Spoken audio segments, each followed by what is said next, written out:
हर एक से मोहब्बत भी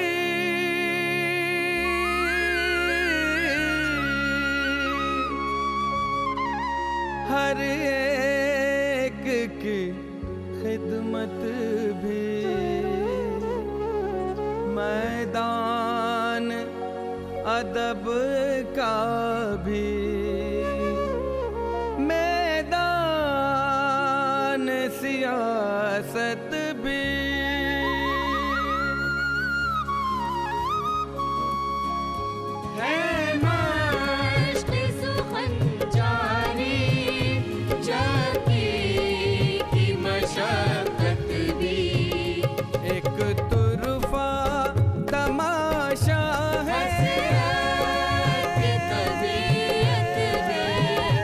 हसरत की तबीयत भी।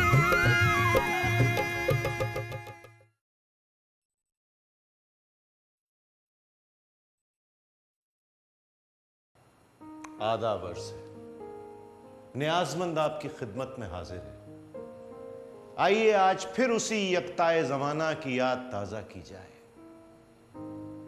मौलाना पर एक अजीम सानेहा गुजर चुका है। उनकी रफ़ीक़ाए हयात, उनकी रफ़ीक़ाए सियासत निशात बेगम का इंतकाल हो चुका है। मौलाना ने खुद कभी किसी से फरमाया था, हसरत भाई, निशात भाभी की वफ़ात आप ही के लिए नहीं बल्कि तमाम मुल्क के लिए सानेहा है।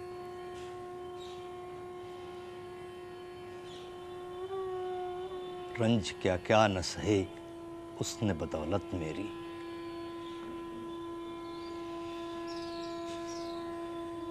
अब्बासी साहब, अगर 3 औरतें ना होती तो हिंदुस्तान की सियासत कम से कम 3 अशख़ास से महरूम ही रह जाती।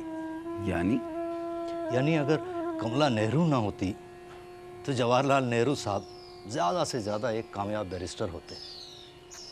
मौलाना आज़ाद की अहलिया जुलेखा ना हो तो वो कलकत्ते में बैठे अखबार निकाल रहे होते।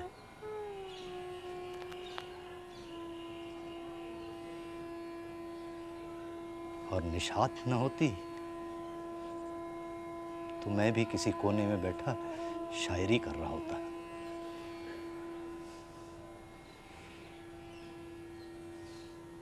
खुदा बख्शे बहुत सी खूबियां थी मरने वाले में। बेशक अल्लाह आपको सब्र दे।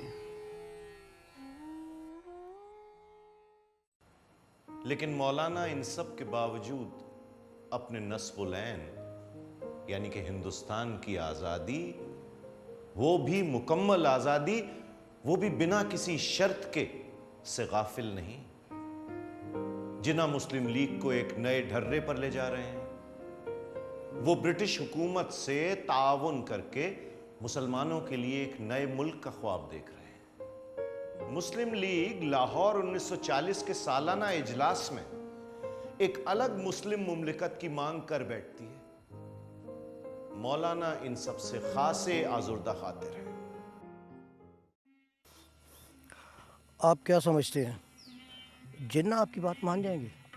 क्यों नहीं मानेंगे? मैं कल दिल्ली जाऊंगा ही जाऊंगा, जिन्ना से मिलूंगा और उनसे कहूंगा कि वो अंग्रेज हुकूमत से किसी भी तरह के ताउन से बाज रहें। गांधी जी से भी मिलूंगा और उनसे कहूंगा कि वो क्रिप्स मिशन की चाल में ना आए। इतनी शदीद गर्मी और आप इतने बड़े लीडर होकर 3rd क्लास में सफ़र करते हैं। वो तो ट्रेन में 4th क्लास होता ही नहीं है।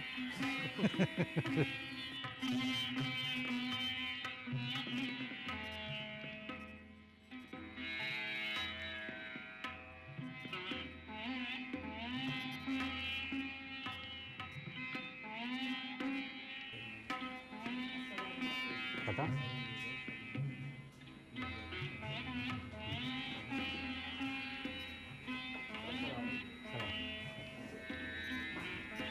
जिन्ना साहब से मिलना था।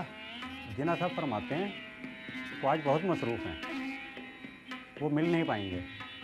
शाम 4 बजे आ जाइए, सिर्फ 15 मिनट के लिए।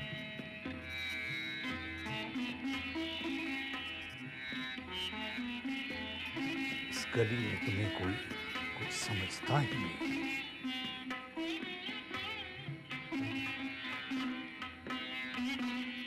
अच्छी बात है जनाब, 4 बजे हाजिर हो जाऊंगा।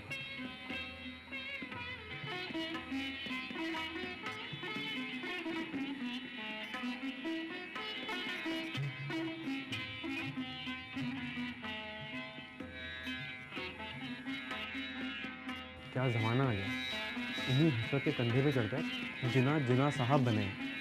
जी हाँ, याद है, सब याद है। जिना के नाम से आम मुसलमान वाकिफ भी न था। यही मुस्लिम लीग के लोग गांव-गांव, शहर-शहर जाकर ये कहते फिरते थे कि जिना को अपना लीडर मान लो, क्योंकि इन्हें मौलाना हसरत मोहानी की हिमायत हासिल है। और अब जिन्ना साहब का रवैया है कि 4 बजे से पहले मिल नहीं सकते। मुस्लिम लीग को अपनी जाती जायदाद समझते हैं और क्या।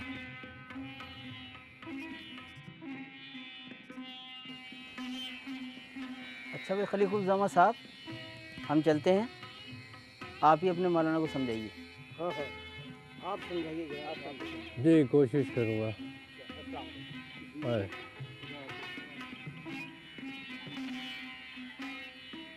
आखिर को इस बात में क्या बुराई है कि क्रिस मिशन के साथ सिर्फ जिन्ना साहब बात करें?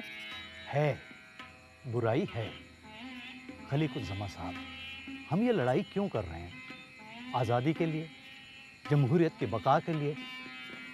तो क्या ये जमहूरी तरीका हुआ कि किसी सियासी पार्टी की नुमाइंदगी सिर्फ एक शख्स करे? जिन्ना साहब हमारे लीडर हैं। लीडर हैं, पर उन्हें लीडर हमने बनाया है। गरज ये है कि आप नहीं मानेंगे। नहीं, मैं कल इसी इजलास में ये करारदाद पेश करूंगा कि क्रिप्स मिशन से मुस्लिम लीग का एक वफद मिले जो 9 मेंबरान पर मुश्तमिल हो, सिर्फ जिन्ना ही नहीं। जिन्ना साहब इस करारदाद को पेश नहीं होने देंगे। तो मैं उस करारदाद जिसमें जिन्ना साहब को बातचीत के सारे इख्तियारात दिए जाएंगे, उसमें तरमीम का नोटिस दूंगा। आपकी कोई नहीं सुनेगा। क्यों नहीं सुनेंगे साहब? हम यहाँ आए किस लिए हैं? समझ गया, समझ गया। अगर आपका यही रवैया रहा मौलाना, तो आपकी सियासत से किनारा कशी दूर नहीं, फिर सारी उम्र दीवान लिखते रहिएगा। एक शेर मुलाजा हो, लाउबाली मिजाज हसरत को फिक्र सूदो जिया से क्या निस्बत। ये मौलाना हसरत मोहानी की मुस्लिम लीग से बेजारी का दौर है। दरअसल उन दिनों मौलाना को यह एहसास हो चला था कि किसी भी सियासी पार्टी की बुनियाद मजहब नहीं होना चाहिए। सहाफ़ी साहब, मेरे ख्याल से मजहब की बुनियाद पर सियासी जमातों को कायम करने का ये रिवाज तर्क किया जाना चाहिए। सियासी जमातों को कायम करने की बुनियाद माशी होनी चाहिए। हिंदुस्तान में सिर्फ 3 सियासी जमातें होनी चाहिए। मालदार जमात यानी कि सरमायादारों की जमात, नामदार जमात यानी कि मुतवस्सित मतलब मिडिल क्लास की जमात, और कामदार जमात यानी कि मजदूरों और किसानों की जमात। अगर ऐसा हुआ तो आप किस जमात के मेंबर होंगे? कामदार जमात के, मजदूरों और किसानों की जमात के। देखिए, मैं बातों बातों में आपको बताना भूल ही गया कि हमारे ड्रामा सोसाइटी के मेंबरान ने मौलाना हसरत मोहानी प्ले तैयार कर ही लिया, और एक दिन हमने इस प्ले की पूरे कॉस्ट्यूम और मेकअप के साथ रिहर्सल की। मुझे पाकिस्तान वाकिस्तान की मांग समझ में नहीं आ रही।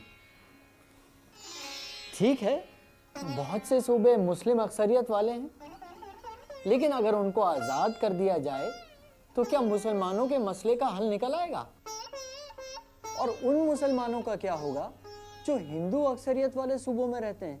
तो फिर क्या किया जाए मौलाना जी? कोई ना कोई तो हल निकालना होगा। हिंदुस्तान आजाद हो, मुल्क में डेमोक्रेसी कायम हो, मुल्क की हैसियत फेडरेशन की हो, जिसमें तमाम सूबों को खुद मुख्तारी दी जाए, एक सेंटर हो जिसके पास सिर्फ चंद इख्तियारात हों, मुस्लिम अक्सरियत वाले सूबों में हिंदुओं के तहफ़्फ़ुज़ का इंतज़ाम हो। यही सूरत हाल हिंदू अक्सरियत वाले सूबों में हो। 1945 के आम इंतखाबात में मौलाना हसरत मोहानी मुस्लिम लीग के टिकट पर यूपी लेजिस्लेटिव असेंबली में चुने गए। उन दिनों यह ख्याल आम था कि मौलाना ने मुस्लिम लीग के बेहद इसरार पर इलेक्शन लड़ा था। बहरहाल ये वो दौर है कि मुस्लिम लीग अपनी पाकिस्तान की मांग पर अड़ी है। उसने 1946 के कैबिनेट मिशन प्लान, जिसमें एक मुत्तहिद हिंदुस्तान की बात कही गई थी, उसे भी ठुकरा दिया है। जिन्ना साहब, लिल्लाह बाज आए, इन अंग्रेजों की चाल को समझिए। ये आपको क्या दे रहे हैं? एक कटा पिटा पाकिस्तान। मोहानी साहब, आप कटे फिटे पाकिस्तान की बात करते हैं। मुझे तो रुमाल बराबर पाकिस्तान भी मंजूर है। उसमें कितने मुसलमान समा जाएंगे? कुछ कह नहीं सकता, लेकिन हाँ, उसमें आपके लिए बहुत गुंजाइश है। जनाब, मैं गुलाम हिंदुस्तान में पैदा हुआ था, आजाद हिंदुस्तान में मरूंगा। तो आपको पाकिस्तान आना मंजूर नहीं? कतई नहीं। याद रहे कि उन दिनों हिंदुस्तान का कॉन्स्टिट्यूशन तहरीर किया जा रहा था, जिसके लिए एक कॉन्स्टिट्यूएंट असेंबली का कयाम अमल में आया। हसरत मोहानी बहैसियत member Muslim League from UP constituent assembly के भी मेंबर थे, और इस लिहाज से वो पार्लियामेंट के भी मेंबर थे। आप अगर पाकिस्तान आना नहीं चाहते तो ये आपका जाती मामला है। आप मुस्लिम लीग के मेंबर हैं और इसी हैसियत से कॉन्स्टिट्यूएंट असेंबली में भी हैं। मुस्लिम लीग को पाकिस्तान मिल चुका है और बेहतर यही होगा कि आप कॉन्स्टिट्यूएंट असेंबली से इस्तीफा दे दें। मुझे मुस्लिम लीग के टिकट पर यूपी के मुसलमानों ने भेजा है, आपके पाकिस्तान ने नहीं। मैं इस्तीफा नहीं दूंगा।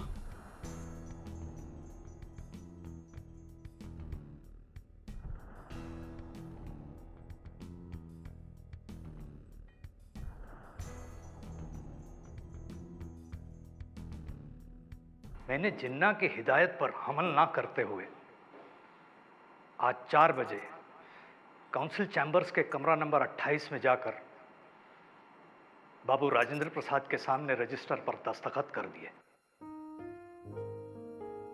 और फिर था इंतजार जिसका, ये वो सहर तो नहीं कि मिस्दाक वो हुआ जिसकी बाशुमूल हसरत हमने तमन्ना तो की थी पर यूं न की थी। मुल्क आजाद हुआ पर तकसीम के एवज।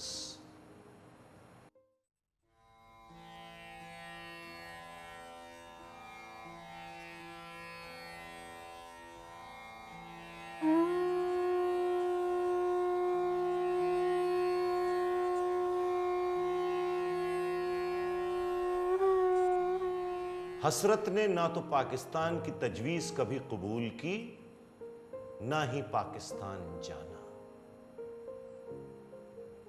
कूचाए यार छुटा है न छुटेगा हसरत, खाक में अब तो यहीं मिल के दिखाना है मुझे।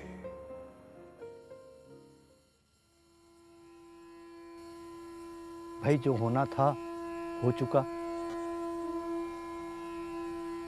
अब हमें कोशिश इस बात की करनी चाहिए कि हिंदुस्तानी मुसलमान तर्क वतन ना करें।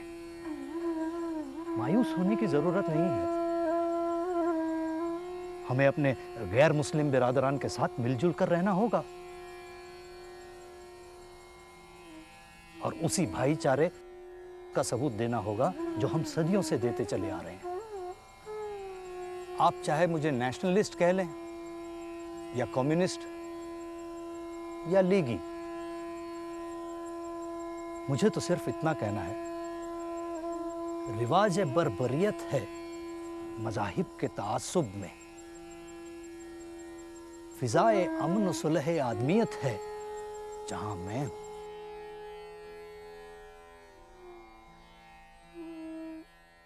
हिंदुस्तान आजाद हो चुका है। कॉन्स्टिट्यूशन साजी का सिलसिला जारी है। कॉन्स्टिट्यूएंट असेंबली के मेंबरान हिंदुस्तान की पहली पार्लियामेंट के मेंबर भी हैं, यानी कि मौलाना हसरत मोहानी अब एमपी हैं। अब जरा हमारे इस एमपी की शान तो देखिए। अरे मौलाना साहब, आदाब अर्ज़ है जनाब, कैसे मिजाज हैं? बहुत अच्छे। आप कहाँ जा रहे हैं? Constituent assembly. मैं भी वहीं जा रहा हूँ। आपके लिए तो हमारी मोटर गाड़ी हाजिर है। जनाब, अभी न हाथों में ताकत न पाँव में जुम्बिश वाली उम्र नहीं आई है।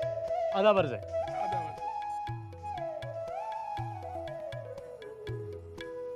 अरे कमाल, कमाल के आदमी है। और मौलाना हसरत मोहानी जब कॉन्स्टिट्यूएंट असेंबली का सेशन अटेंड करने दिल्ली आते हैं तो कहाँ ठहरते? अरे भाई, ये भी कोई पूछने की बात है? जरूर किसी बंगले में ठहरते होंगे। एमपी जो हैं। आखिर मौलाना, आपको ये क्या जिद है कि दस्तूर के मुताबिक एक एमपी को गवर्नमेंट की तरफ से बंगला, गाड़ी, फ़ोन सभी सहूलतें दस्तयाब हैं और आप हैं कि इस मस्जिद के हुजरे में क़याम पजीर हैं? जनाब, हम पार्लियामेंट में नुमाइंदगी किसकी करते हैं? आवाम की। तो ये बताइए कि जब आवाम के पास टेलीफोन, बंगला, गाड़ी ये सब सहूलियतें मैसर नहीं है तो आवाम के नुमाइंदे के पास क्यों हों? माशाअल्लाह। और मौलाना हसरत मोहानी दिल्ली में कॉन्स्टिट्यूएंट असेंबली का सेशन खत्म होने के बाद सीधे कानपुर का रुख करते हैं, ट्रेन के 3rd क्लास कंपार्टमेंट में। कानपुर में बाहैसियत एमपी उन्हें एक मुलाजिम मिला है। चुपके चुपके राहत दिल आंसू याद है। क्या गजब करते हो, बाल्टी तो दीजिए, हम आपके नौकर हैं। अरे भाई, तुम हमारे नौकर कैसे हुए? जो खल के खुदा का नौकर है वो दूसरों को नौकर कैसे रख सकता है? नौकर तो तुम सरकार के हो। आपकी खिदमत करने के लिए। अरे भाई, हम बाल्टी कहाँ उठा रहे हैं, ये तो बस जरा कसरत कर रहे हैं। हमें हमारी रोजी तो हलाल करने दीजिए, कसरत किसी और भारी चीज को उठाकर कर लीजिए। अच्छी बात है भाई, ये लो।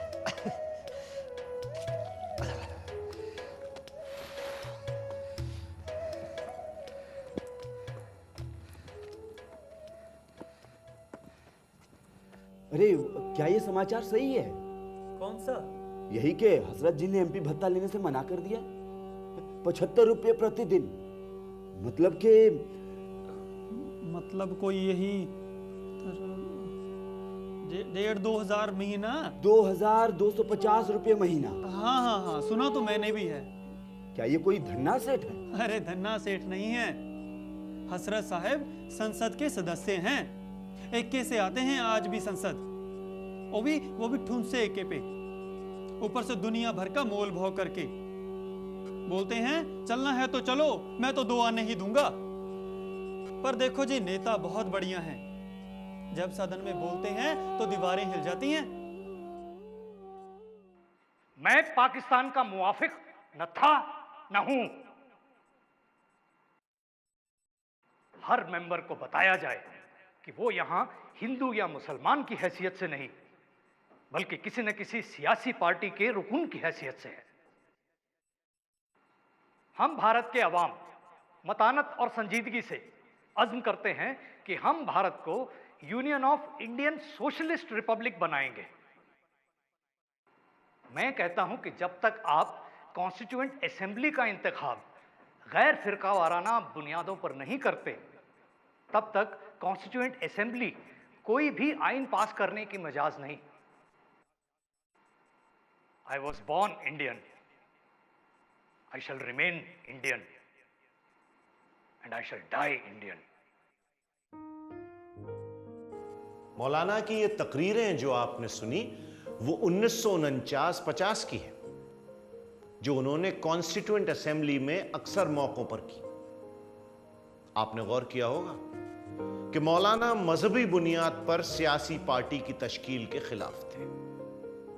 बहरहाल हिंदुस्तान का कॉन्स्टिट्यूशन तैयार हुआ। मौलाना वो वाहिद मेंबर थे जिन्होंने कॉन्स्टिट्यूशन पर दस्तखत करने से इनकार कर दिया, इस बिना पे कि कॉन्स्टिट्यूएंट असेंबली के मेंबरान फिरका वाराना इंतखाब के तहत मुंतखब हुए थे। 1950 में उन्होंने आखिरी बार हज किया। अस्तगफिरुल्लाह, अस्तगफिरुल्लाह, अस्तगफिरुल्लाह, अस्तगफिरुल्लाह। अरे मौलाना साहेब, आपको सुई लगानी है। नहीं नहीं, मैं सुई वुई नहीं लगवाऊंगा। अरे ये क्या बात हुई, आप सुई से डरते हैं? अरे मियाँ, मैं अंग्रेजों की संगीनों से तो डरा नहीं, आपकी सुई से क्या डरूंगा। लगवा लीजिए ना सुई। तशखी से तबीबा पे हंसी आती है हसरत, ये दर्द जिगर है कि दवा मेरे लिए है।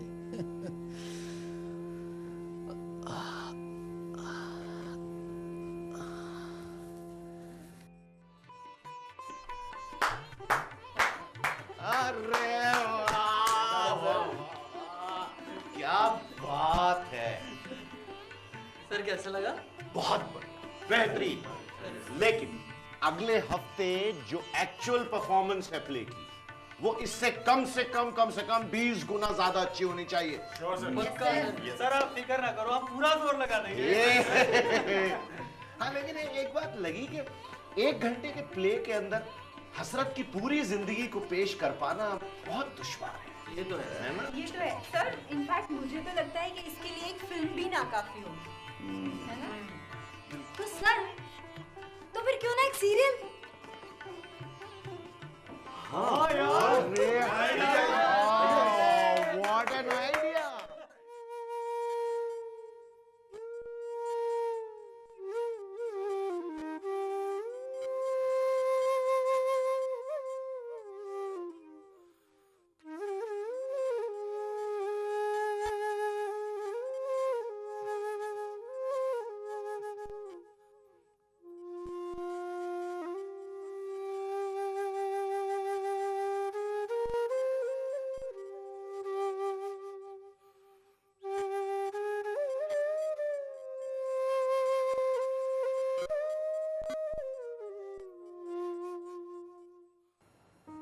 अलील होने से पहले वो बेसब्री से 1951 में आजाद हिंदुस्तान के पहले जनरल इलेक्शंस का इंतजार कर रहे थे। उन्होंने तो ये भी तय किया था कि वो अगला इलेक्शन फॉरवर्ड ब्लॉक के टिकट पर लड़ेंगे, मगर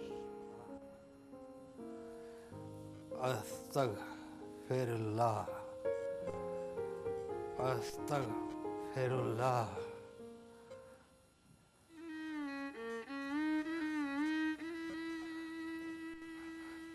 आप सब क्यों परेशान होते हैं? आज कोई नई बात तो नहीं हो रही? अस्तगफिरुल्लाह, अस्तगफिरुल्लाह, अस्तगफिरुल्लाह, अस्तगफिरुल्लाह, अस्तगफिरुल्लाह, अस्तगफिरुल्लाह, अस्तगफिरुल्लाह।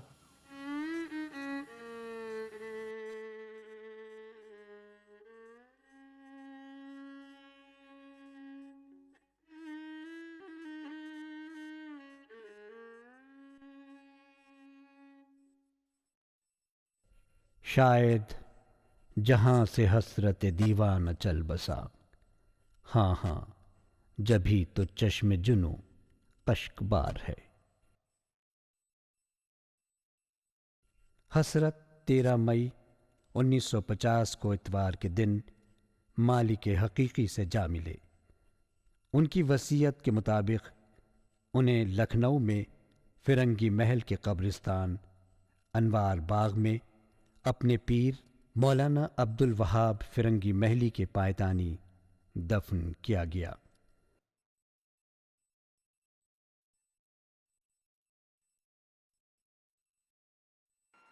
I was born Indian. I shall remain Indian. And I shall die Indian. कुछ भी कहने से कासिर हूं, बस इतना और सुन लीजिए। चलो सूए अदम तुम भी के हसरत, वहीं कुछ कद्र है अहले हुनर की। इजाजत एक लंबी मुद्दत के लिए। खुदा हाफिज।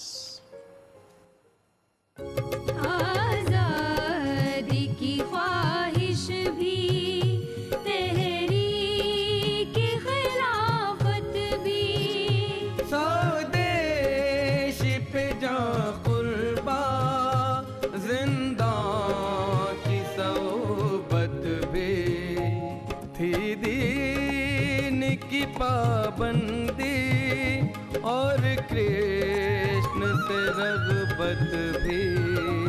बंसी भी बजाते थे, करते थे तिलावत भी। एक तुरफा तमाशा है